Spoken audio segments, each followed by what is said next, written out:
नमो अरिहन्ताणं नमो सिद्धाणं नमो आयुर्याणं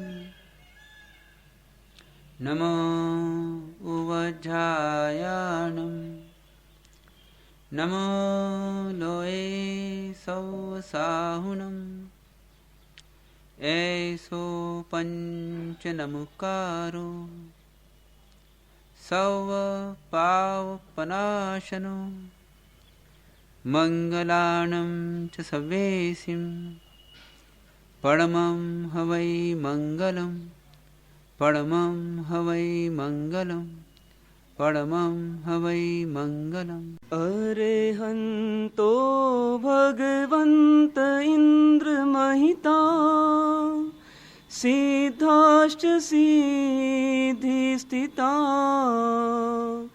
आचार्या जिन शासनोन्नतिकरा पूजा उपाध्यायका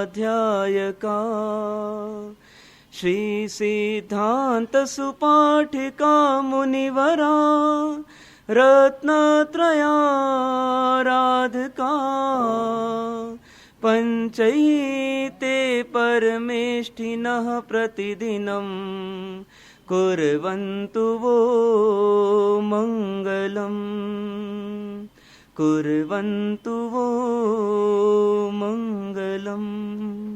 सिद्धि शास्त्र के माध्यम से आप हम सब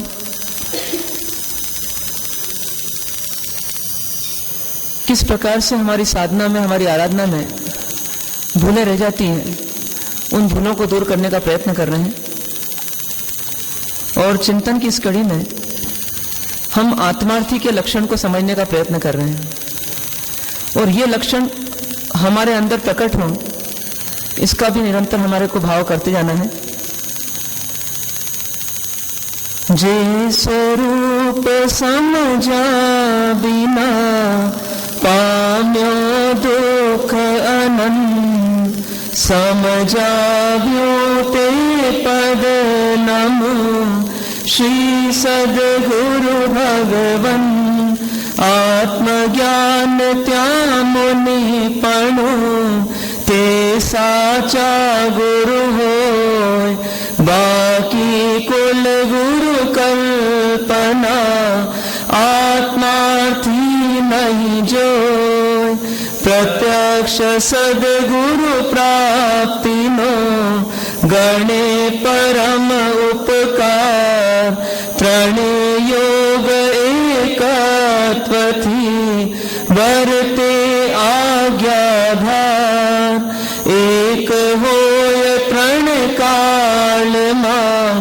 परमारथ नोपन प्रेरे ते परमार्थ ने ते व्यवहार समन एम विचारी अंतरे शोधे सद्गुरु योग काम एक आत्मार्थ नो बीजो नहीं मन रो कषायनी उपशांतता मात्र मोक्ष अभिलाष भवे खेद प्राणी दया त्या आत्मार्थ निवास दशा न एवी जा सुधी जीव लहे नहीं जो मोक्ष मार्ग पामी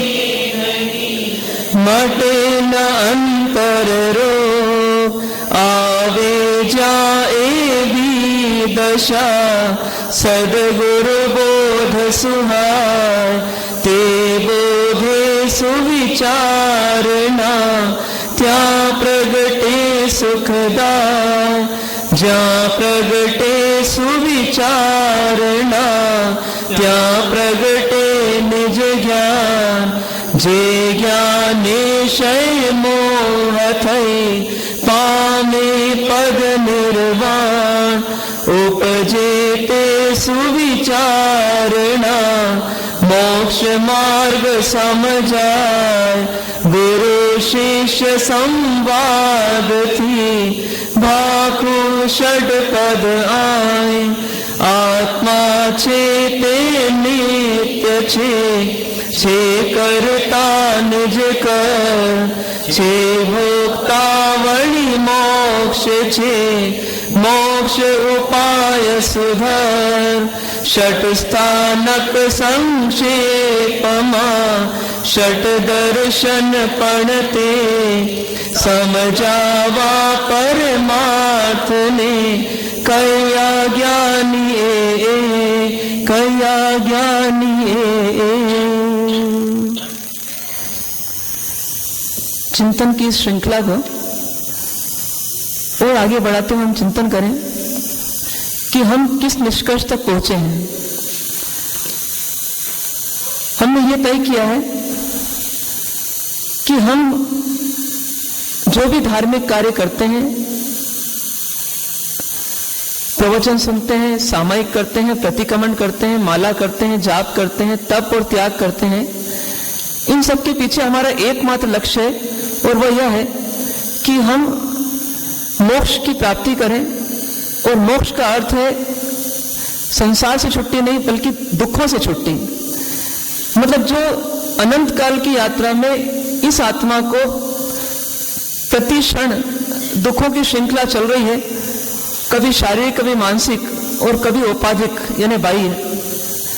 मतलब कभी शरीर जन्य, कभी मन जन्य, मनोजन्य और कभी कभी तो परिस्थिति जन्य। इन सब दुखों से जो ये आत्मा हमेशा हर हाल में घिरी रहती है, उन दुखों से मुक्त होना ये इसका परम लक्ष्य है। और इसी का दूसरा नाम है परम सुख की प्राप्ति, परम शांति की प्राप्ति। तो उस लक्ष्य से हमारे को अपनी कार्य क्रियाएं करना है, चाहे वो सामायिक हो, चाहे प्रतिक्रमण हो, चाहे जाप तप माला सब हो। लेकिन इसमें जो हमारी भूलें हैं, उन भूलों को दूर करते हुए हमें आगे बढ़ना है। तो पहली भूल यह है कि हम कभी कभी अपने विचारों से सही मान लेते हैं अपने आप को, और सदगुरु से परामर्श नहीं लेते हैं, सदगुरु की देशना श्रवण नहीं करते हैं, सदगुरु से हम अपने जिज्ञासाओं का समाधान नहीं करते हैं और हम अपने हिसाब से अपनी क्रियाओं को करते रहते हैं। ये हमारी पहली भूल होती है। दूसरी भूल यह होती है कि हम मोक्ष जाने की बात तो करते हैं, लेकिन जिन्होंने मोक्ष प्राप्त किया है, जो मोक्षगामी आत्माएं हैं, उन आत्माओं के शुद्ध स्वरूप को भी हम समझ नहीं पाते और उनको भी हम सिर्फ बाहर से पहचानते रहते हैं कि जिनके साथ समोसरण होता है, जिनके साथ अष्ट प्रातिहार्य होते हैं, जिनकी वाणी में अतिशय होता है, जो पूज्य होते हैं, जो आराध्य होते हैं, मतलब हम उनको सब बाहर से गिन रहे हैं लेकिन भीतर से भूल जाते हैं। मतलब मोक्ष पाना है तोता रटन चलती है, लेकिन मोक्ष का वास्तविक स्वरूप हमें पता नहीं होता, क्योंकि जो मोक्ष प्राप्त आत्माएं हैं उनको भी हम सही ढंग से नहीं पहचानते। मतलब मोक्षगामी आत्मा को आत्मा के आधार पर पहचाने तो वास्तव में हमने परमात्मा को पहचाना है, हमने अरिहंत को पहचाना है, लेकिन हम उनको बाहर के आधार पर पहचानते हैं और उसी को हम धार्मिक ज्ञान मान लेते हैं। तो इसलिए ये त्रुटि भी हमको निकालना है कि हम बिल्कुल लक्ष्य को साधें कि जब हम बोले परमात्मा, तो हमारे को परमात्मा सिर्फ एक प्रतिमा के रूप में ना दिखे, आंगी में नहीं दिखे, बल्कि हमारे को परमात्मा कैसे दिखे, तो एक आत्मा जिसकी अशुद्धि पूर्ण रूप से जा चुकी है, एक आत्मा जो राग द्वेष को क्षय कर चुकी है, एक आत्मा जो परम ज्ञान परम सुख को प्राप्त कर चुकी है, एक आत्मा जो अपने स्वभाव में ही लीन है, अपने स्वभाव में ही अपनी आत्मा में ही रमण कर रही है। ऐसी आत्मा का स्वरूप का साक्षात्कार यदि हमें हो तो वास्तव में हमने परमात्मा को जाना है। इसलिए यहां पर एक चिंतन हमारे को करना है कि हम अपनी इन त्रुटियों को, देव संबंधी, गुरु संबंधी, शास्त्र संबंधी, इन त्रुटियों को दूर करते हुए हम जब मोक्ष मार्ग में आगे बढ़ेंगे तो वास्तव में हमारा कदम सही होगा और सही दिशा में होगा।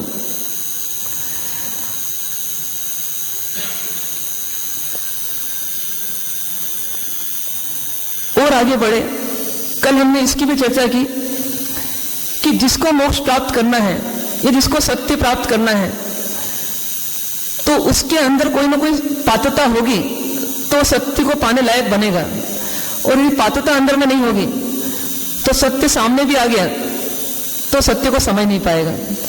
हमने अनंत बार भगवान के समोसन में जाकर के भी उनकी देशना को विफल कर दिया, निष्फल कर दिया, कारण क्या बना कि हमने कहीं ना कहीं अपने ईगो को, अपने पूर्वाग्रह को, अपनी लायकात को सही नहीं किया।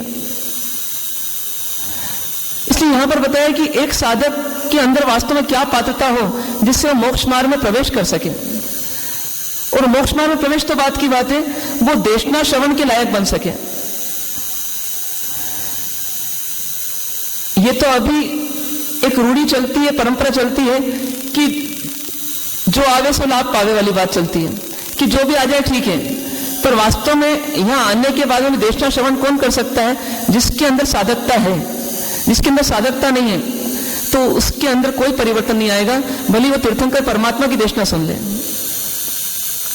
क्या साधकता होनी चाहिए, क्या लायकात होनी चाहिए? तो कहा कि 4 लायकात होनी चाहिए। कौन कौन सी? कषायनी उपशांतता, मात्र मोक्ष अभिलाष, भवे खेत प्राणी दया। ये 4 चीजें हों तो व्यक्ति वास्तव में मोक्ष मार्ग के लिए साधक है, लायक है। और इनका भी एक क्रम है। कभी कभी क्या होता है कि हमारी कषाय शांत है, हम कषाय नहीं करते, हम शांत रूप से जीते हैं। कई लोग बोलते हैं हम तो अच्छी तरह जीते हैं, हमको क्या धर्म की जरूरत है। उनको बोले कि धर्म करने से आपको शांति मिलेगी, वो बोलते हैं हमको पहले से ही शांति है, अब और क्या शांति लेना है हमको, हमें नहीं चाहिए। हाँ, इनको ले जाओ, ये बहुत चिड़चिड़ करते हैं, ये बहुत कषाय करते हैं। मतलब कभी कभी ऐसी भी स्थिति आती है। तो यहां फिर दूसरा चेक लगाया कि आपकी कषाय शांत है, चलो अच्छी बात है, लेकिन क्या आपको मोक्ष की अभिलाषा है? मतलब आप शांत है, बहुत अच्छी बात है। कई लोग दुनिया में ऐसे हैं जो धर्म से भी दूर रहते हैं और शांत भी रहते हैं, ऐसा दिखता है, लेकिन उनके अंदर भीतर में मोक्ष की अभिलाषा नहीं होती। वो व्यक्ति भी अपने आप को ठग रहा है, अपना नुकसान स्वयं कर रहा है। कई जन्मों के संस्कार होंगे जिसके कारण से आज उसके भीतर में शांति है, लेकिन इस लायकात का वो आगे नहीं बढ़ा रहा है और अपने आप को मोक्ष का अभिलाषी नहीं बना रहा है। मतलब वो मिस कर रहा है एक बहुत अच्छी दुर्लभ चीज मिलने से। क्योंकि कई लोग इसलिए परेशान हैं, वो मोक्ष मार्ग में इसलिए नहीं आ सकते क्योंकि उनके पास कषायों का स्टॉक बहुत ज्यादा है। बात बात में ईर्ष्या, बात बात में अहंकार, बात बात में लोभ, इतने त्रस्त रहते हैं कि कभी कभी धार्मिक क्रियाकलाप करते करते उनको वर्षों बीत जाते हैं, लेकिन फिर भी उनमें परिवर्तन थोड़ा सा भी नहीं आ पाता है। कारण क्या बनता है कि उनके संस्कार बहुत गाढ़ हैं कषायों के। लेकिन जिसने कभी गाय बन करके, कभी बैल बन करके अपने आप को शांत किया होगा और करते करते मनुष्य जीवन में आया और शांति से जीने के उसके संस्कार हो गए, ये उसको एक योग्यता थोड़ी आई है। लेकिन यदि उसके अंदर में मोक्ष की अभिलाषा पैदा नहीं हो रही है तो अपने पुण्य का दुरुपयोग कर रहा है वो। इसलिए कहा कि कषाय की शांतता हो, ये पहली कंडीशन है, पर साथ में दूसरी कंडीशन है कि आपकी मोक्ष के प्रति रुचि होनी चाहिए, मोक्ष की अभिलाषा होनी चाहिए। नहीं तो ऐसा भी हो सकता है कि कषाय की शांति आपकी कृत्रिम हो, आर्टिफिशियल हो, अनुकूलता मिल रही है, इच्छाओं की पूर्ति हो रही है, पुण्य बरस रहा है, हम शांत दिख रहे हैं, लेकिन मोक्ष की अभिलाषा नहीं है तो हम खाली हैं, इस जीवन को हम सफल नहीं कर सकते। एक जगह कहा गया है, जो बिन ज्ञान क्रिया अवगाही, जो बिन क्रिया मोक्ष पद चाहे, जो बिन मोक्ष कहे मैं सुखिया, सो अजान मुड़ना में भूखिया। 3 पॉइंट्स में उन्होंने पूरा मोक्ष मार्ग समेट के रख दिया। जो बिन ज्ञान क्रिया अवगा है, जो बिना ज्ञान की क्रिया करता रहता है, मतलब मशीन की तरह क्रियाएं करता रहता है, सामायिक प्रतिक्रमण जाप माला सब करता है, लेकिन बिना सोचे, बिना समझे, बिना विचारे करता है। वो सही कि गलत है? गलत है। दूसरा व्यक्ति ऐसा होता है जो बोलता है जो बिन क्रिया मोक्ष पद चाहे। उसकी स्थिति कैसी है? वो बोलता है कि मैंने ज्ञान प्राप्त कर लिया, मतलब मुझे क्रिया की आवश्यकता नहीं है, ये क्रियाएं तो बच्चों का काम है, ये तो रूढ़िवादियों का काम है, ये प्रतिक्रमण में तो मेरे को ऊब आती है, उबासी आती है, मैं नहीं कर सकता ये सब काम। मैं कर सकता हूं, अपनी तरह साधना कर लूंगा, मैं शांत रहूंगा, अपनी साधना करता रहूंगा, पर मैं संकल्प तप त्याग आदि कुछ नहीं करूंगा। कहता है वो कि जो बिन क्रिया मोक्ष पद चाहे, मतलब उसकी स्थिति कैसी है? वो बोलता है बिना क्रिया के मोक्ष चाहूंगा, मोक्ष पालूंगा मैं। ऐसे दूसरे जीव की स्थिति है। पहला बोलता है बिना ज्ञान के क्रिया कर लूंगा, दूसरा बोलता है बिना क्रिया के मोक्ष पा लूंगा, और तीसरा तो और भयंकर है। वो क्या बोलता है, मैं तो बिना मोक्ष के सुखी हूं, मैं तो बिना मोक्ष के सुखी हूं। हो सकता है तीन काल में भी कभी कोई ऐसा जीव कि बिना मोक्ष प्राप्त करे सुखी हो सकता है। अपने में से अधिकांश लोगों की स्थिति ऐसी है। मोक्ष कितनों को पाना है, कब तक पाना है, न तो उसकी रुचि है न तड़प है। ठीक है, माहौल से हम मोक्ष पाना चाहते हैं, अभी माहौल है इसलिए मोक्ष का प्रयास कर लो, फिर माहौल नहीं मिलेगा तो मोक्ष का प्रयास भी नहीं करेंगे। पर वो तीर्थंकर परमात्मा अकेले निकल जाते थे और निर्भीक शेर के समान अपनी साधना करते रहते थे। उत्सर्ग भयानक होते लेकिन वो लौट करके वापस नहीं आते। किसी जबरदस्त अंदर में ऊर्जा होगी उनकी, मतलब उनका कोई दमन ना कर सके ऐसी इच्छा शक्ति का विकास उनका होता होगा। क्यों? क्योंकि वो माहौल से साधना नहीं कर रहे थे, वो स्वप्रेरित स्वस्फुरित साधना कर रहे थे, और यही वास्तव में साधना है। तो कुछ लोग तो क्या बोलते हैं कि ये सब मोक्ष की साधना करने से कोई मतलब नहीं है, अपन तो ऐसे सुखी हैं, संतोषी सदा सुखी। कई लोग धर्म नहीं करते और बोलते हैं हम संतोष में जीते हैं। कई लोग बोलते हैं ये धर्म करते हैं ये दुखी रहते हैं, हम तो सुखी हैं। जो दुखी हो धर्म करे, हम तो सुखी हैं। ये तीन तरह के लोग जो हैं, इन तीनों में सही कौन है? हाँ, अभी होगा तो कोई गलती नहीं है उसकी, पर भवी भी ऐसा काम करे तो करुणा का पात्र हो गया ना। और हम कौन है हमें नहीं पता, पर हम ऐसा यदि मान रहे हैं तो माने कि हम भव्य होकर के भी ऐसा कर रहे हैं।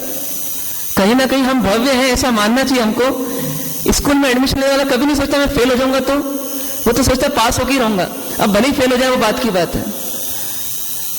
तो हमको ये सोचना है कि इन तीनों में सही कौन है? तीनों ही गलत है। इसलिए क्या बोलते हैं ज्ञानी अंत में तो कि सो अजान, ये कैसे है? अज्ञानी है, अनजान है, मूढ़ है, मतलब मूर्ख है, ना मैं भूखिया, मतलब मैं इनसे क्या बोलूं, मतलब कुछ इनमें थोड़ा होता कस तो मैं कस निकालता, लेकिन कस ही नहीं बचा इनमें तो, क्योंकि ये तो अपनी अपनी मान्यता में ऐसे अडिग हो गए हैं कि बदलने को तैयार नहीं है। कोई ज्ञान में लग गया, कोई क्रिया में लग गया, और कोई तो दोनों को छोड़ करके संसार के सुख को ही मोक्ष मान लेता है।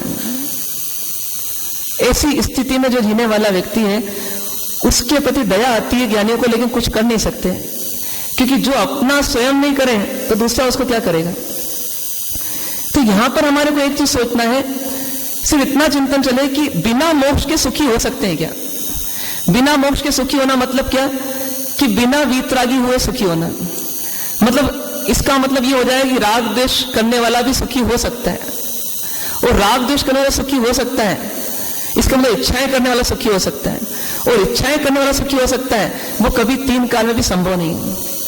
क्योंकि इच्छा स्वयं दुख रूप है, दुख का कारण नहीं, वो तो साक्षात दुख रूप है। इच्छा पैदा होती है और वही दुख पैदा होता है। जिसकी इच्छाओं का स्टॉक खत्म नहीं होगा वो तीन कालों में कभी सुखी नहीं होगा।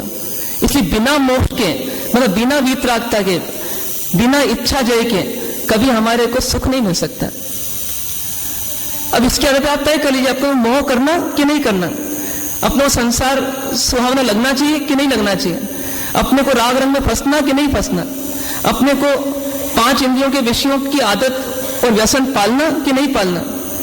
क्योंकि जितना हम बाहर में उलझेंगे उतना हमारी इच्छाएं बढ़ेगी, और इच्छाएं बढ़ेगी तो हमारा मोक्ष तो उतना ही दूर होगा और हम इस संसार में दुख की तैयारी करेंगे। पर जो आत्मार्थी होता है वो क्या करता है? वो अपनी कषायों को पहले शांत करता है, मोक्ष की अभिलाषा को पैदा करता है, और तीसरी निशानी बताते हैं, भाव भ्रमण का खेद करता है। कभी कभी कुछ लोग क्या करते हैं, कषाय भी शांत है और मोक्ष की अभिलाषा भी है, लेकिन फिर उनको कहा कि चेक करो कहीं आप अपने आप को ठग तो नहीं रहे हो। मोक्ष पाना कर रहे हैं, लेकिन अभी भाव का अभाव करना है, ऐसी भावना नहीं चल रही है। मतलब आगे मैं नरक निकोद में जा सकता हूं ऐसी चिंता नहीं चल रही है। इसका मतलब मोक्ष नहीं चाहता, सिर्फ कह रहा है बस। जो मोक्ष चाहता होगा तो ऑटोमेटिकली उसके भीतर में क्या होगा? भवों का डर होगा, पाप भीरुता होगी, भव भीरुता होगी। अरे मैं फंस नहीं जाऊं, ये मनुष्य जीवन चले नहीं जाए। मतलब यदि हमारे को पुण्य अच्छा लग रहा है, पुण्य अच्छा लग रहा है हमारे को, तो पुण्य अच्छा लग रहा है इसका मतलब हमारे को भाव अच्छा लग रहा है, क्योंकि पुण्य मिलेगा, हम उसमें राग करेंगे तो हम कर्म बंधन करेंगे, और कर्म बंधन करेंगे तो हम संसार बढ़ाएंगे, और संसार बढ़ाएंगे तो हमको जन्म मरण चाहिए। इसका मतलब हम ये नहीं बोल सकते कि मुझे पुण्य तो अच्छा लग रहा है लेकिन मुझे भव भ्रमण नहीं चाहिए, संभव नहीं है। राग हुआ और संसार बढ़ा। कल बात आई थी कि शक्कर नहीं आई दूध में, और हमको इतना भाव आया कि शक्कर तो आनी चाहिए क्योंकि आज एकादशी है, आइंदल थोड़ा है। इतना भाव आया तो इसका मतलब हमने क्या बढ़ा लिया? हमने संसार बढ़ाया है। आत्मार्थी को तत्क्षण विचार एक बार तो आएगा, यदि वो उस समय जागरूक होगा तो आएगा कि देखो मैं गलती कर रहा हूं, मैं अपना संसार बढ़ा रहा हूं, एक कमजोरी और बढ़ा रहा हूं अपनी लिस्ट में। मतलब उसको अपनी कमजोरी का खेद होगा, आत्मग्लानि होगी कि अरे मैं गलत कर रहा हूं। ऐसा आत्मार्थी को जब बार बार एक जागृति आ जाती है तो क्या करता है? वो संसार बढ़ाने से डरता है और उससे बचना चाहता है, मुझे नहीं बढ़ाना संसार। कुछ संसार तो छोटे छोटे बढ़ते हैं, जैसे आपने आज शक्कर ले ली, ये थोड़ा बड़ा है संसार। लेकिन कभी कभी जीवन के कुछ टर्निंग पॉइंट जैसे आते हैं इसमें संसार एकदम से बढ़ता है। जैसे एक अविवाहित व्यक्ति है, उम्र 20 साल, और वह सिर्फ जीवन में एक दिन एक रात एक ही गलती करे। क्या गलती करे? बस 7 फेरे फिर ले। क्या होगा उसका? संसार एकदम बढ़ेगा और ज्यादा बढ़ेगा, और इतना ज्यादा बढ़ेगा कि वो अनंत संसार की तैयारी कर लेगा एक जन्म में। मतलब शक्कर लेना इतना खतरनाक नहीं है जितना शक्कर की बजाय शादी करना। दोनों शह सही है और दोनों शह जैसे ही लगते हैं, मीठे हैं। लेकिन समझना यह कि ये जो मीठे लग रहे हैं ये कहीं सिर्फ मीठा जहर तो नहीं है। मतलब चिंतन को जो व्यक्ति इतना शार्प करेगा और गहराई से सोचेगा, उसके फल के बारे में सोचेगा, तो पहले से ही आगाह हो जाएगा। एक ड्राइवर वो होता है जब एक्सीडेंट की नौबत बिल्कुल आ जाती है, उस समय सोचता है अब क्या करना। स्पीड तो 140 की पड़ा ली, और जब सामने चौराहा आया तो कंट्रोल नहीं रहा, ट्रक से भिड़ गया, एक स्थिति वो। और एक ड्राइवर पहले से कंट्रोल करता है कि भैया स्पीड इतनी बढ़ाना कि अंडर कंट्रोल रहे, ऐसा ना हो जाए कि जब स्पॉट पर कुछ गड़बड़ हो उस गड़बड़ में फेल हो जाऊं। मतलब हमको किस दिशा में जाना, जितना शार्पली हम सोचेंगे तो बराबर हमारे कदम सही दिशा में बढ़ जाएंगे। दूरगामी परिणाम जो देखेगा वो अपनी दिशा को सही कर लेगा। इसलिए मार्गानुसारी के एक गुण में बताया है कि दूरदर्शी होना चाहिए। साधक कैसा होना चाहिए? जिये वर्तमान युग में भले ही, लेकिन उसकी दृष्टि का होना चाहिए, वो दूरदृष्टि होना चाहिए। तो यहां पर बात ये आती है कि कभी कभी व्यक्ति यहां तक पहुंच जाता है कि कषाय को शांत कर लिया, मोक्ष मोक्ष पाना है ऐसा बार बार रटन भी करता है, लेकिन भव का खेद नहीं होता। तो यदि वो आत्मार्थी के लक्षण देखेगा तो उसको पता पड़ जाएगा कि मैं कहीं ना कहीं ड्रामा कर रहा हूं, कि मोक्ष मोक्ष चाहता हूं लेकिन भव का खेद तो आया नहीं।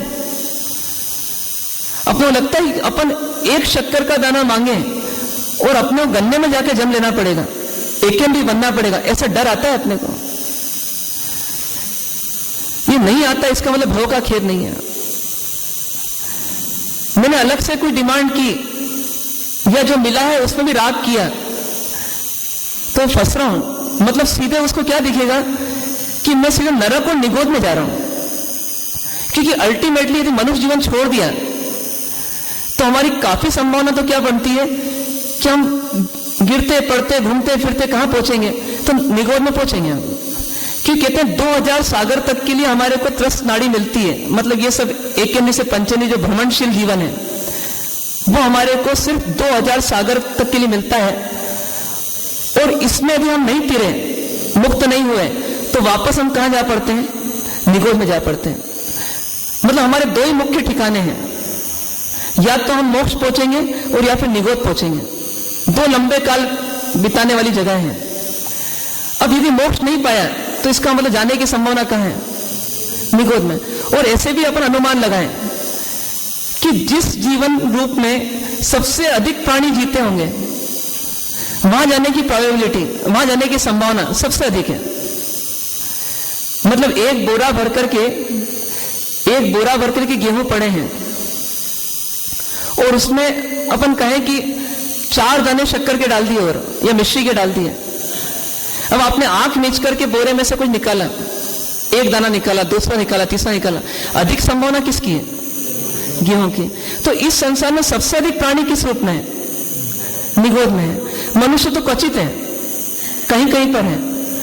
पशु थोड़े अधिक हो सकते हैं लेकिन फिर भी उनकी संख्या कम है निगोद की तुलना में। तो यहां तक कि सिद्ध अनंत है, उनकी तुलना में भी वो निगोद के जीव अनंत हैं। तो हम यदि मुक्त नहीं होते हैं तो इसका मतलब हमारी संभावना किधर जाने की है? निगोद में। तो यदि हम भाव बिगाड़ते हैं, क्लेश कलह करते हैं,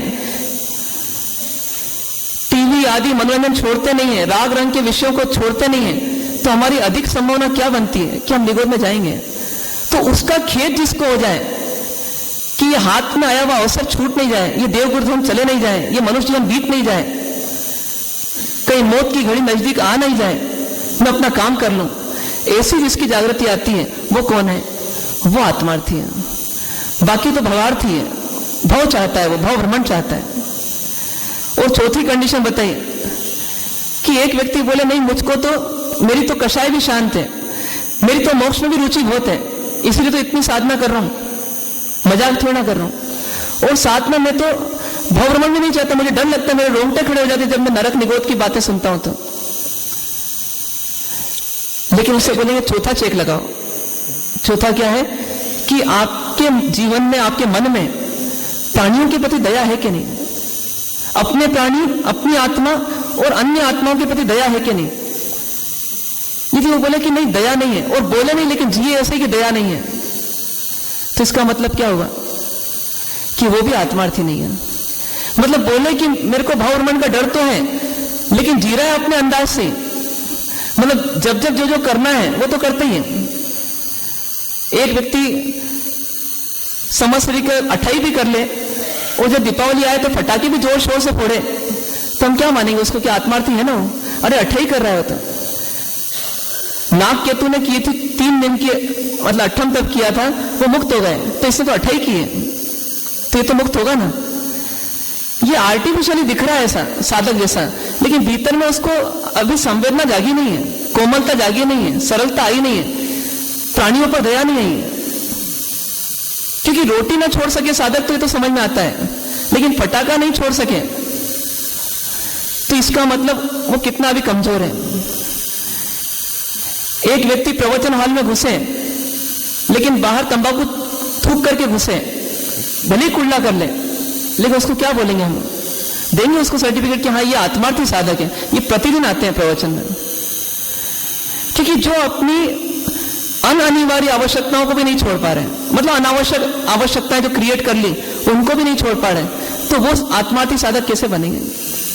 मतलब आत्मार्थी के जीवन में उसकी आत्मार्थता परिलक्षित होनी चाहिए, दिखना चाहिए कि हाँ वो आत्मार्थी है, दिखाने के लिए नहीं, लेकिन सहज तरीके से चलेगा। तो कैसे चलेगा? मंद गति से चलेगा। बोलेगा तो कैसे चलेगा? गंभीर स्वर में बोलेगा। खाएगा तो कैसे खाएगा? तो कहते हैं इसे जानवर की तरह नहीं खाना। कैसे खाना? चबा चबा खाना। चबा चबा खाना मतलब क्या? अनासक्त भावों से खाना, एक तरह से कि आप धीमी धीमी गति से खाओ, क्योंकि जितना भी टेस्ट है आपके पास उतना आप जल्दी खाओगे। तो पता पड़ता है कि हम कहीं पशुता पर तो उतर नहीं आए, किसी भूखे जानवर को कभी कोई चीज दी जाए तो कैसा टूट पड़ता है। तो ये यदि हम नहीं देखें किसी व्यक्ति में, इसका मतलब उसकी साधकता पर प्रश्न चिन्ह है। भले ही उसको दुनिया में से 100 में से 90 लोग सर्टिफिकेट दे दें, लेकिन फिर भी जो सच्चा आत्मार्थी होगा, आत्मज्ञानी गुरु होगा, वो बोलेगा अभी ये पात्र नहीं हुआ, अभी लायक नहीं हुआ। गौशालक अपने आप को साधक मान सकता है, लेकिन भगवान महावीर ने नहीं बोला कि ये साधक है। जमाली अपने आप को साधक मान सकता है, लेकिन भगवान ने उसको अभी सम्यक दृष्टि भी नहीं बोला। मतलब कहीं तो त्रुटि है ना। इतना तपोधनी व्यक्तित्व जमाली, फिर भी उसको साधक नहीं बोला। अरे घर छोड़ा ना उसने, पर आत्मज्ञानी गुरु क्या बोलते हैं? भैया घर तो अपन ने हर जन्म में छोड़ा है, हर जन्म मृत्यु हुई, हर जन्म में हमने घर छोड़ा है। घर छोड़ना एक मापदंड नहीं है, ये तो बाहरी मापदंड है। आपके भीतर में घर कितना छोटा है? आपके भीतर में घर बार जितना छोटा है, घर गृहस्थी जितनी छोटी है, राग रंग जितने छोटे हैं, उतने आप साधक हैं। मतलब साधकता का थर्मोमीटर कहाँ है? साधकता का थर्मोमीटर बाहर नहीं है, साधकता का थर्मोमीटर अंदर है। हम प्रयत्न ये करें कि हम अंदर में चेंज लाएं, और ये चारों चेंज हमारे इसमें आना चाहिए।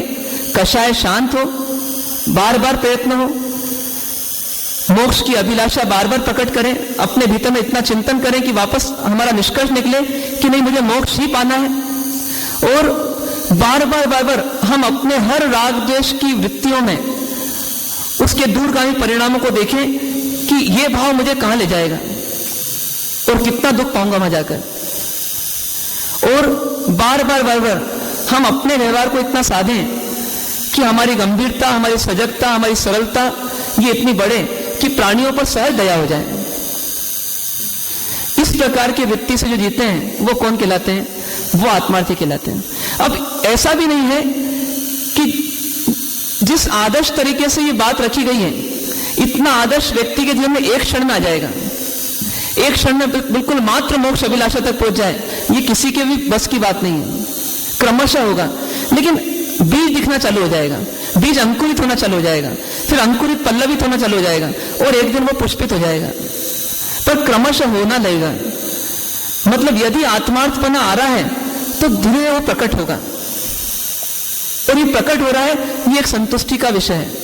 पर प्रकट नहीं हो रहा है, लाख तपस्या, लाख साधना, लाख आराधना, लाख संयम पालने के बाद में भी, तो इसका मतलब हमें पुनर्विचार करना चाहिए कि कहीं ना कहीं कोई गड़बड़ है मेरी साधकता में। आती है बात, आगे जाकर कहते हैं कि दशा न एवी ज्या सुधी जीव लहे नहीं जोग, मोक्ष मार्ग पामे नहीं मटे न अंतर रोग। कहते हैं कि ये जो कंडीशंस बताई गई है पूर्व में, ये चारों बिंदु, जब तक ऐसी दशा आती नहीं है, ऐसी योग की दशाएं जब तक प्रकट नहीं होती हैं, तब तक जीव की स्थिति कैसी होती है? तो मोक्ष मार्ग पामे नहीं, मतलब मोक्ष मार्ग की प्राप्ति होती नहीं है। और मोक्ष मार्ग की प्राप्ति होती नहीं है तो कहते हैं मटे न अंतर रोग, अंदर का जो रोग है वो मिटता नहीं है। मतलब ये क्वालिटीज बेसिक है, ये नींव का पत्थर है। ये चारों क्वालिटीज नहीं आई तब तक हमारे अंदर में मोक्ष मार्ग प्राप्त होता नहीं है, मोक्ष मार्ग परिणमित होता नहीं है। बाहर से हम मोक्ष मार्ग में दिखेंगे लेकिन भीतर में नहीं होंगे। मतलब मोक्ष मार्ग पाना है तो ये बिल्कुल पहली सीढ़ियां हैं, और इन चारों सीढ़ी को क्रॉस करके फिर हम आगे बढ़ सकते हैं। अभी क्या स्थिति है? यदि हम अपना मूल्यांकन अभी करें तो ज्ञानी ने हमको धमकी दे दी एक कि देखो प्राप्त कर लो ये चारों स्थिति, नहीं तो आप मोक्ष मार्ग प्राप्त नहीं करोगे। तो हमको कोई दुख है क्या? उन्होंने धमकी दे दी हमको, तुम्हारा अंतर्रोग मिटेगा नहीं। हमको कोई तकलीफ है क्या उसकी? कोई पीड़ा है क्या? कोई चिंता है क्या? है चिंता? जिसके भीतर में चिंता पैदा होगी वो तो इन चारों को प्राप्त करने का प्रयत्न करेगा। जिसके भीतर में चिंता ही नहीं होगी, बोले ठीक है अगला श्लोक पढ़ो हमारा सब, ये तो समझ गए हम। ऐसी भावना भी हो सकती है। पर इन्होंने इतना क्यों बोल दिया? मटे ना अंतर रोग। अंदर कोई रोग है क्या अपने? कौन सा रोग है अपने अंदर?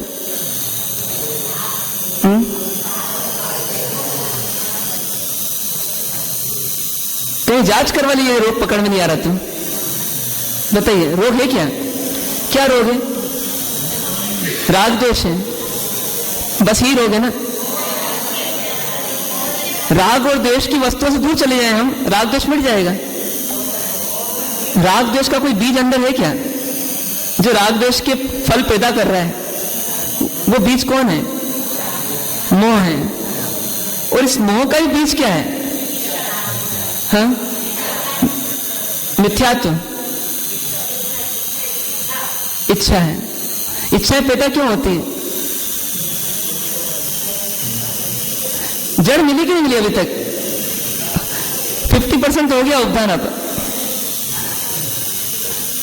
बताइए, वो सरकारी हॉस्पिटल में व्यक्ति जब मर के जाता है तो वहां का कर्मचारी या वहां के डॉक्टर जो होते हैं वो एक ही घंटे में पोस्टमार्टम करके वापस चल देते हैं कि बस मिल गया, ये कारण बना, इसको गोली लगी थी। या इसको चाकू मारा गया, इसको फला हुआ था, और फटाफट उसको पोस्टमार्टम वापस सील करके उनको दे देते हैं, जला दो अब इसको, हमने अपना काम कर लिया, दिख गया हमको सत्य। तो अपने को अभी तक दिखा कि नहीं दिखा? क्या गड़बड़ क्या है अपने अंदर?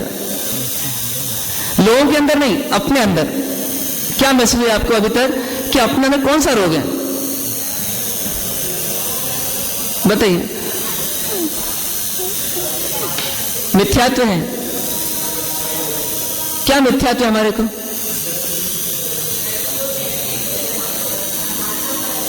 बताइए।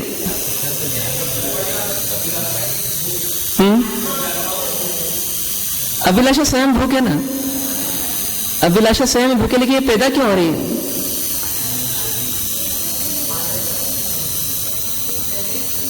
बताइए। मिथ्यात्व के कारण। मिथ्यात्व का दूसरा नाम क्या है? अज्ञान। और मतलब बीमारी का नाम जितना कठिन होता है ना, तो पेशेंट उतना जल्दी तैयार हो जाता है।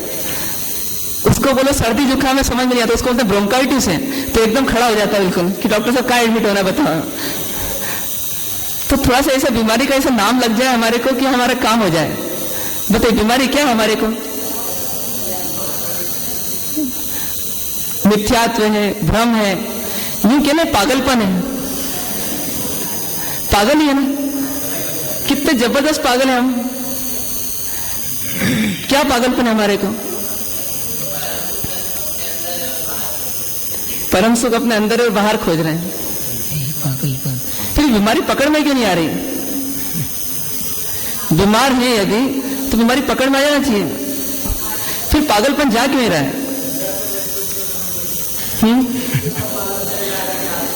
जैसे अभी आपको मान लीजिए मलेरिया हो जाए, मलेरिया का कीटाणु दिखेगा आपको? नहीं दिखेगा, तो फिर आप इलाज कैसे चालू करवा देते हैं? हाँ, नहीं, ब्लड टेस्ट क्यों करवाने जाते हैं आप? मतलब अपने को किसी पागल कुत्ते को काटा नहीं कि अपन ब्लड टेस्ट करवाया जाए, अपना ब्लड दें दूसरे को? फिर क्यों जाते हैं? इतना काम क्यों करते हैं हम? अच्छा फील नहीं होता। लक्षण उसके दिखते हैं हमारे को, मतलब बुखार तो नहीं दिखता लेकिन बुखार के लक्षण दिखते हैं। मलेरिया नहीं दिखता, मलेरिया कीटाणु नहीं दिखता, लेकिन मलेरिया के लक्षण दिखते हैं। बार बार बुखार आ रहा है, जमता नहीं है। मतलब बीमारी के लक्षण यदि पहचान में आ जाए तो वहां से व्यक्ति शुरुआत कर देता है, फिर डॉक्टर को दिखाएगा, फिर वो दवाई भी लेगा, जांच भी करवाएगा, सब कुछ करेगा, फिर उसकी तह तक चले जाएगा। ठीक है, लेकिन एक बीमारी दुनिया में ऐसी है कि जिसका लक्षण भी दिख जाए तो भी इलाज चालू नहीं हो पाता। कौन सी बीमारी है?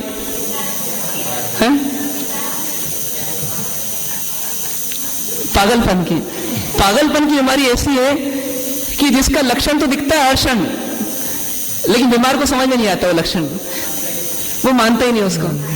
और हमारे को लक्षण दिख रहे ही नहीं दिख रहे पागलपन के। बताइए, पागलपन की बीमारी है, उसके लक्षण हमारे को दिख रहे हैं कि नहीं दिख रहे? देखिए, शरीर का मिलना ये किस बीमारी का लक्षण है? पागलपन की बीमारी। अंदर में पागलपन है, आत्मभ्रांति है, इसके कारण राग द्वेष है, इसके कारण कर्म बंधन है, और कर्म के फल के रूप में ये शरीर है ना। ये संपत्ति का मिलना ना मिलना, ठीक है, कभी सम्मान और कभी अपमान का मिलना, ये सब जो परिस्थितियां मिल रही है, ये हमारे रोग के लक्षण है कि नहीं? कि नहीं है? एक व्यक्ति बहुत प्रयास कर रहा है लेकिन मोटा नहीं हो रहा, एक व्यक्ति बहुत मोटा होते जा रहा है, पतला ही नहीं हो रहा, ये सब बीमारी के लक्षण है कि नहीं? एक व्यक्ति को लंबा होना चाहता है, ठिंगा ही दे जाता है, जो ठिंगा रहना चाहता है थोड़ा, वो बहुत लंबा बिल्कुल जिराफ की तरह हो जाता है। तो ऐसी जो चीजें दिखती है, एक काला नहीं होना चाहता है, काला हो जाता है, एक काले बाल चाहता है लेकिन सफेद हो जाते हैं, ये सब बीमारी के लक्षण दिख रहे हैं कि दिख रहे हैं? चाहते कुछ है, होता कुछ है, ये सब दिख रहे हैं कि दिख रहे हैं? ये बीमारी के लक्षण अपने को दिख रहे हैं, लेकिन कौन सी बीमारी है अपने को? पागलपन की बीमारी है। तो बीमारी के लक्षण देखने के बावजूद भी हम बीमारी को ठीक करने के प्रति जागरूक नहीं हो रहे हैं। ये भूख की बीमारी, ये प्यास की बीमारी, ये रोग की बीमारी, ये बुढ़ापे की बीमारी। हाँ, अब आप सोचिए, एक चीज सोचिए, एक चीज चिंतन करिए कि जिस व्यक्ति को ये समझ में आ जाए कि ये सब बीमारियां हैं, जितना मेरे साथ ये लगा हुआ है ना, जिसका भार मुझको ढोना पड़ता है, किस किस का भार आपको ढोना पड़ता है? शरीर का, और पत्नी का, पति का, बच्चों का, सगे संबंधियों का, अड़ोसी पड़ोसी का, और फिर एक एक की कितनी ब्रांचेस हैं। अब शरीर का भार एक कहलाता है, लेकिन इसके कितने भार हैं? कपड़ा भी देना है इसको, मैचिंग का भी देना है, फिर इसके बाद हम कभी ठंड का अलग, कभी गर्मी का अलग, बरसात का अलग, बाहर का अलग, घर का अलग, मतलब एक एक में कितनी कितनी ब्रांचेस हैं। ये सब हमारे को बीमारी के लक्षण दिख रहे हैं, दिख रहे हैं। इतना परेशान होकर के जीना पड़ रहा है, इतनी चिंता हमारे को पैदा हो रही है इन बीमारियों के कारण। ये सब चिंताओं से मुक्त होना है, तो उसका नाम क्या है? उसका नाम मोक्ष है। हर चिंता से मुक्ति की एक ही दवा है, और वो है मोक्ष। ये मोक्ष जज जाए हमारे को, तो फिर अंदर में तालाबंदी होगी कि मोक्ष मार्ग मेरे को नहीं मिलेगा तो मेरा काम कैसे चलेगा? मोक्ष मार्ग तो चाहिए मुझको, चाहिए तो फिर क्या करेगा व्यक्ति? फिर ये चारों पात्रता डेवलप करेगा। मतलब जब पाना ही है तो फिर तो अपने आप काम होगा, लेकिन अंदर का रोग लगना चाहिए। अरे मलेरिया आता है ना, तो 24 घंटे उसका बुखार नहीं रहता, तो भी हमको लगता है कि नहीं 2 दिन में एक बार बुखार आ रहा है, तब भी दिक्कत है, नहीं आना चाहिए बुखार। तो ये आत्म रोग जो है हमारे को, आत्मभ्रांति का रोग, मिथ्यात्व का रोग, ये पागलपन जो अंदर का है आत्मा का, ये पागलपन हमारे को कितना सता रहा है। तो इसके प्रति भी एक आना चाहिए उत्कंठा कि नहीं, मुझको तो इस रोग का निवारण करना ही है। अनेक ज्ञानियों ने प्राप्त किया है, मुझे ही प्राप्त करना ही है, मैं पीछे क्यों हटूं? जब मेरे महावीर भगवान मुक्त हो गए, मेरे गौतम स्वामी मुक्त हो गए, मेरे सुधर्मा स्वामी मुक्त हो गए, मेरे जम्बू स्वामी मुक्त हो गए, तो मैं पीछे क्यों हटूं? मतलब मुझे ही प्राप्त करना ही है। ऐसी जिसकी तीव्र उत्कंठा जग जाए तो क्या बोलेगा? वो बोलेगा कि अब मुझे ये पात्रता अर्जित करनी है, ये चारों पात्रता। कषाय उपशांत रखना, अब परिस्थिति का बहाना नहीं बनाना। यदि परिस्थिति का बहाना बनाऊं मैं तो ये मेरा पागलपन होगा, क्योंकि मेरे को तो ये काम करना ही है। क्योंकि यदि परिस्थिति को बहाना बनाऊं तो जब मेरे कर्म बंधन होंगे तो परिस्थिति उसमें कोई काम नहीं आएगी। परिस्थिति कर्म को भी यह कहने नहीं आएगी कि हम गलत थे इसलिए बेचारे का भाव बिगड़ गया था, इसको थोड़ा फल कम देना। कर्म तो कैसा फल देगा? कर्म तो हमारे भावों के अनुरूप हमको फल देगा। कर्म ये नहीं देखेगा कि परिस्थिति कैसी थी, कि कर्म देखेगा? बताइए, कर्म देखेगा ये कि हमारी परिस्थिति कैसी थी? कर्म तो ये देखेगा कि मौजूदा परिस्थिति में आपने क्या भाव किए, आपने क्या प्रतिक्रिया की, आपने कैसा व्यवहार किया, वो उसके आधार पर आपको फल मिलना है। मतलब एक व्यक्ति को मारने कोई दूसरा व्यक्ति आया और इसने क्या करा, इसने चाकू निकाला उसको मार डाला, तो इसको कर्म थोड़ा फल कम देगा ना कि पूरा देगा?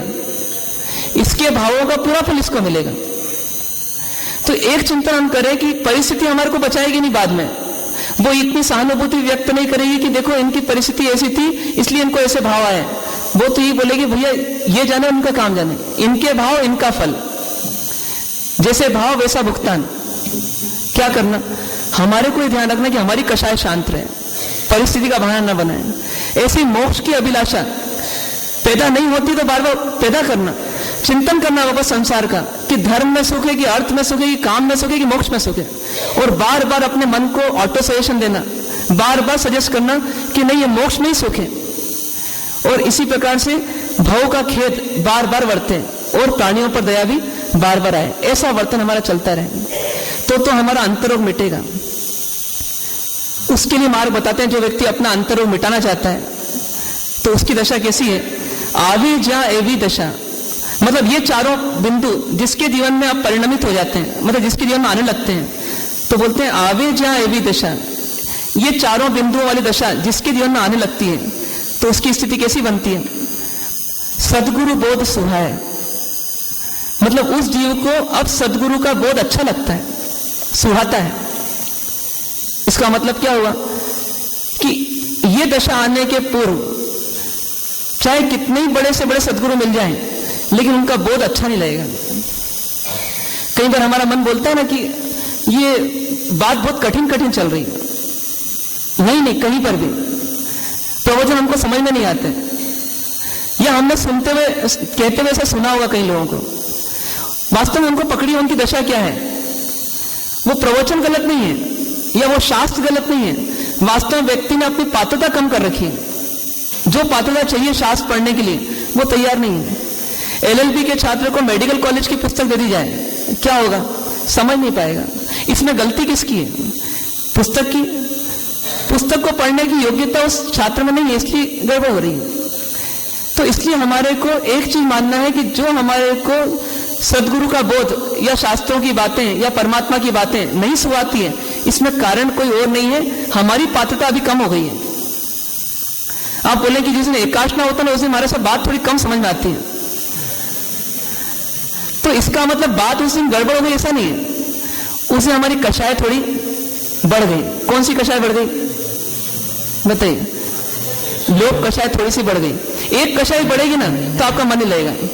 एक व्यक्ति तय करके आया कि 10 से 11 यहां बैठना है और 11 बजे तो मुझको फला फला जगह वो भाव पूछना है व्यापार का, तो अचानक उसको 11 बजे के आसपास समझना बंद हो जाएगा, अपने आप हो जाएगा, वो नेचर में प्रोसेस घटेगी और वो समझ भी नहीं पाएगा मेरा समझना बंद क्यों हो गया। पर उसका मूल कारण क्या बना? उसकी कषाय बढ़ गई कोई। इसलिए हमारे को यदि साधना करना है तो हमारी पहली कंडीशन क्या है? हमारी कषायों की धारा बिल्कुल शांत चलती रहे, मतलब दबी रहे कषाय, मिटे नहीं तो कोई बात नहीं लेकिन दबती रहे, उछले नहीं। समुद्र कैसा अच्छा लगता है, हाँ मतलब भली लहरें आए लेकिन हल्की हल्की आए तो ठीक है, वो जब सुनाई बन जाता है तब नहीं भाता। तो ऐसी हमारी स्थिति होनी चाहिए। तो इसलिए सदगुरु की गलती नहीं देखना, हमें क्या सोचना कि मेरी जो पात्रता है उसका और विकास करूं जिससे मुझे सदगुरु का बोध अच्छा लगना चाहिए। और बोलते हैं सदगुरु बोध सुहाए ते बोधे सुविचारना। फिर क्या होता है? फिर अगली स्टेप में आत्मार्थी साधक पहुंचता है। वो क्या करता है? जो बोध प्राप्त हुआ है, मतलब जो देशना प्राप्त हुई है, जो उपदेश प्राप्त हुआ है, उस पर क्या करता है? विचार करता है। ते बोधे सुविचारणा त्या प्रगटे सुखदाय। मतलब जब वो बोध प्राप्त करता है तब उसकी विचार दशा प्रारंभ होती है, और विचार दशा कैसी होती है? सुखदायक होती है, दुखदायक नहीं होती। हम सांसारिक विचार जो करते हैं ना वो कैसे होते हैं हमारे? वो दुखदायक होते हैं।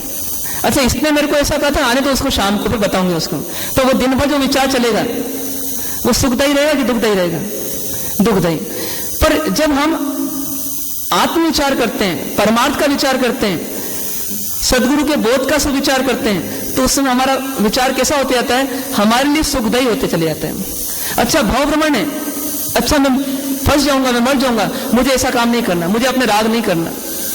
मतलब वो जितना जितना आत्मज्ञानी गुरु का बोध प्राप्त करता जाएगा उतना उतना भीतर में उसकी आसक्ति, उसकी अभिलाषाएं, उसकी सांसारिक इच्छाएं कम होती चली जाएगी, और इतना इतना अपने आप ही उसको क्या प्राप्त होगा?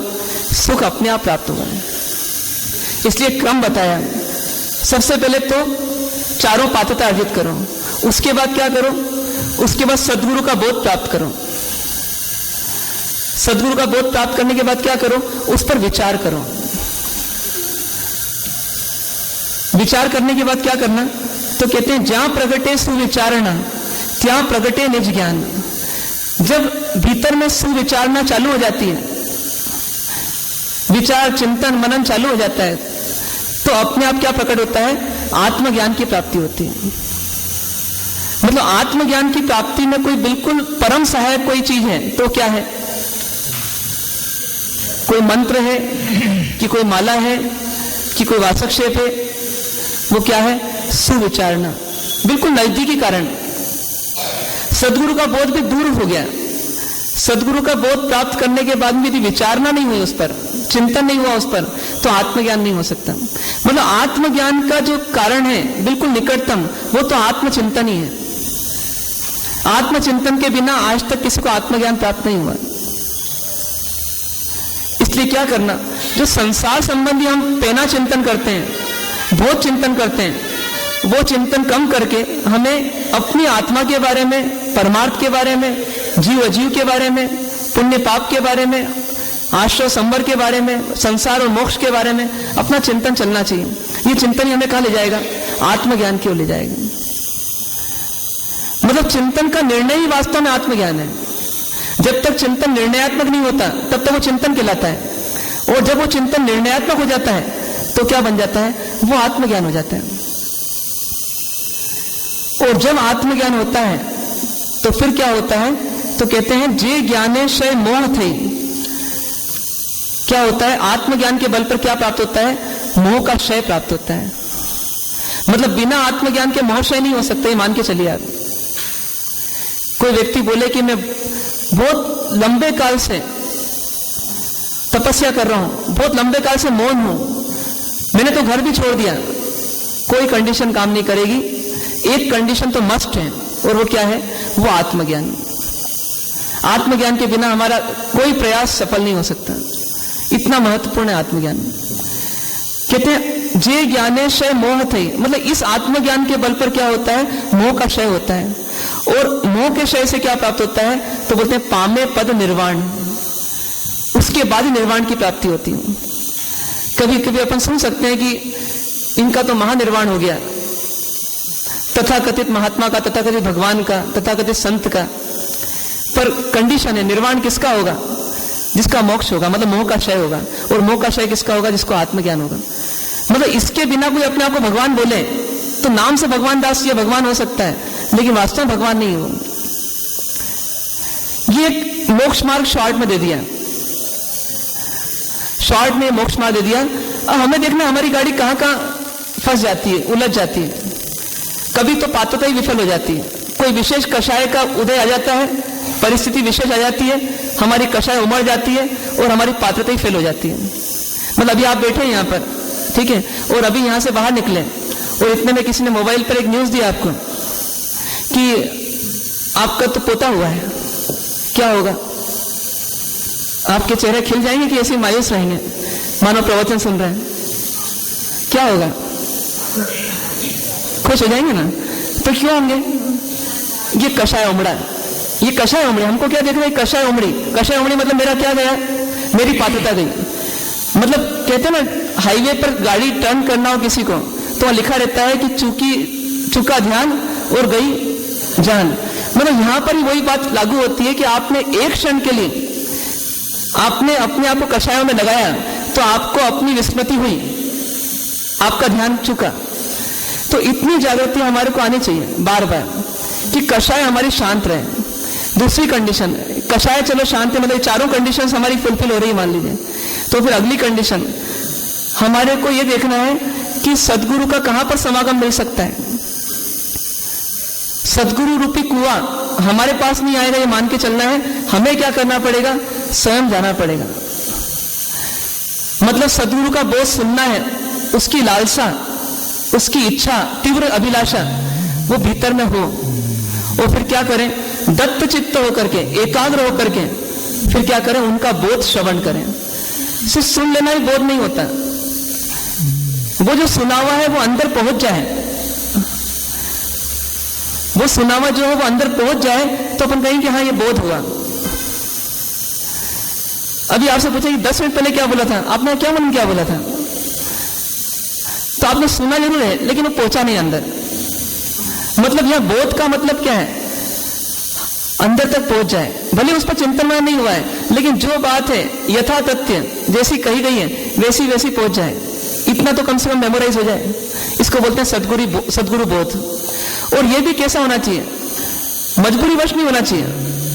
कभी कभी क्या होता है, गांव में विहार करते हुए संत आते हैं तो गांव वाले क्या सोचते हैं, भाई आप चले जाओ, अपने अच्छे दिखानी है तो क्यों, क्योंकि अब 40 घर है, 20 घर है, नहीं जाएंगे तो कैसे होगा, सबको इकट्ठा करना पड़ता है। भैया तू गौली करने आ जाना, तू समय पर ये कर लेना, तू वो कर लेना। मतलब ठीक है भैया, एक ऑर्केस्ट्रा आ रहा है और अपन वहां पर पहुंच जाए, एक तरीका तो ये सोचने का।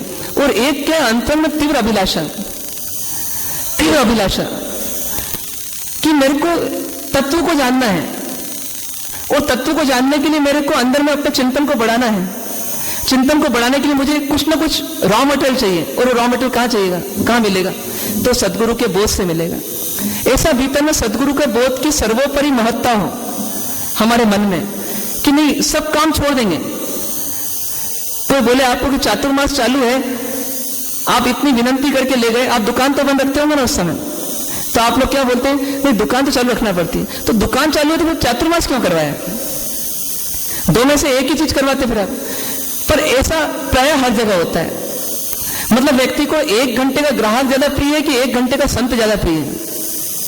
सोचिए, ये हमारी स्थिति है। तो कैसे सदगुरु का बोध पा सकेंगे और वो प्रिय कर लेगा? बहुत मुश्किल है। इसलिए दूसरा पॉइंट भी हमारा होना चाहिए कि सदगुरु के बोध को जिज्ञासा पूर्वक, लालसा पूर्वक श्रवण करना।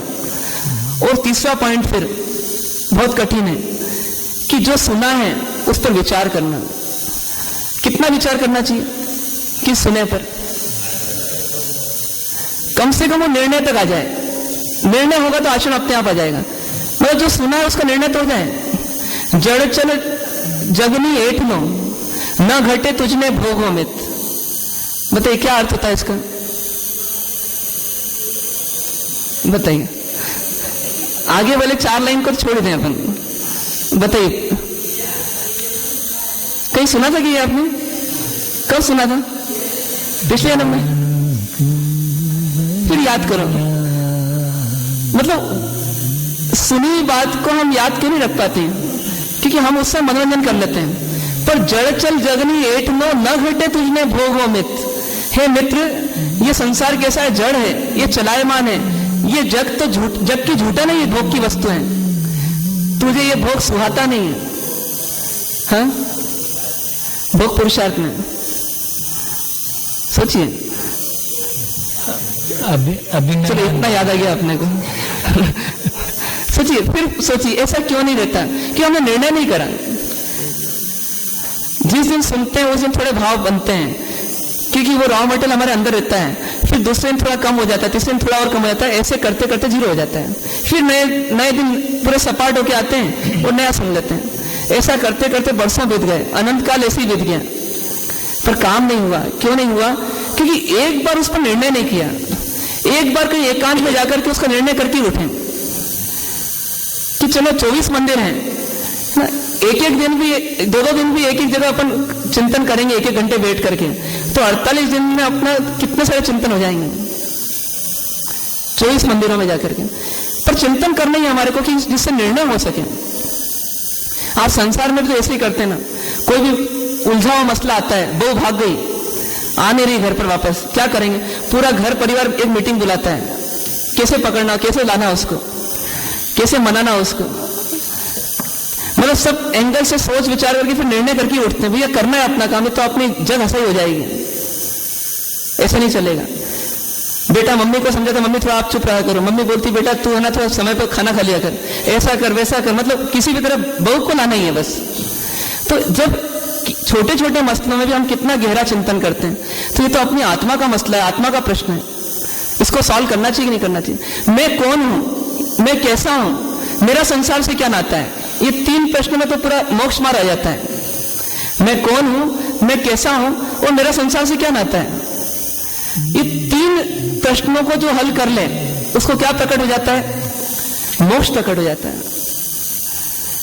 तो इसलिए हमको चिंतन करना कि इतना विचार तो हम करें ना कम से कम।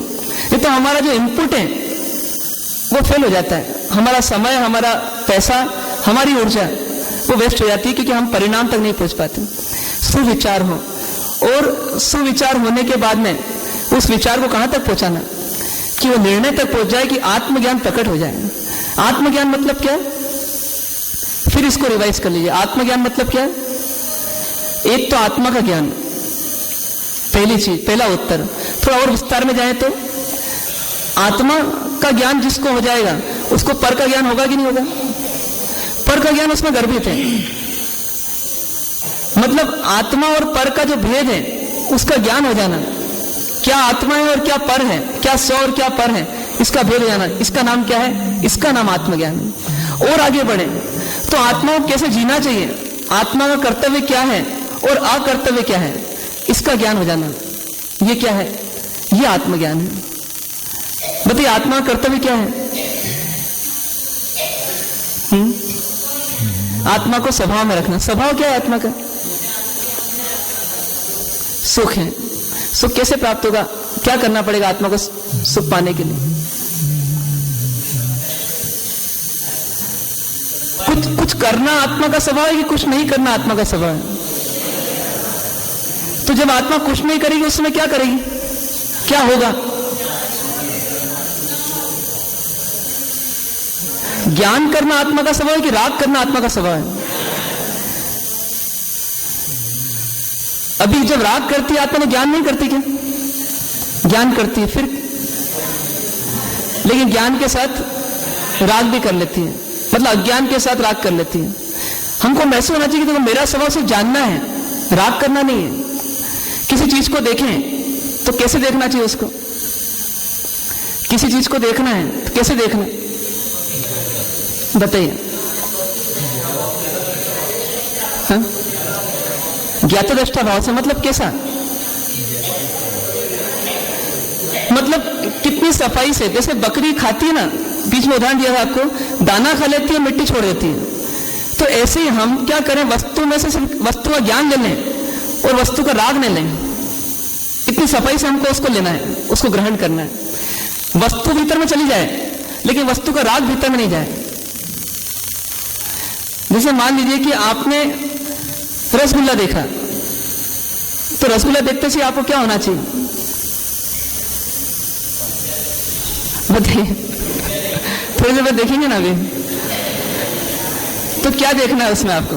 मतलब रसगुल्ला है, इतने तक तो पहुंचना पड़ेगा, लेकिन ये रसगुल्ला बहुत अच्छा है, ऐसा भाव पैदा हुआ, इसका मतलब राग पैदा हो गया। क्या होना चाहिए? रसगुल्ला दिख जाए, ये रसगुल्ला है। जैसे परोसने वाले को क्या लगता है, उससे बोले क्या ला रहे हो भैया, वो क्या बोलता है, रसगुल्ला ला रहा हूं। मतलब उसको राग नहीं आ रहा, आज राज हो गए। मतलब यहां बैठे बैठे राजभोग याद आ सकता है, पर राजभोग खाते खाते आत्मा याद आ सकती है क्या? चिंतन करो आप कि वस्तु चली जाए, वस्तु का ज्ञान चले जाए, लेकिन वस्तु का राग नहीं जाए अंदर, इसका प्रयास करना है अपने को। ये आत्मज्ञान की पहचान है। इसी आत्मज्ञान के बल पर क्या होता है, जीव बारंबार मोह को क्षय करते जाता है, और मोह क्षय करते करते किसको प्राप्त करता है, तो निर्वाण पथ को प्राप्त करता है। हम भी भावना भाएं कि ये छोटा सा मोक्ष मार्ग जो है, जो ज्ञानी ने 4 दोहों में दे दिया है, इस मोक्ष मार्ग को हम भी पालन करें, अनुपालन करें, और उसमें हम चलते हुए एक दिन पामे पद निर्वाण पद की प्राप्ति करें। इन्हीं शुभ भावों से विराम। ओम शांति शांति शांति।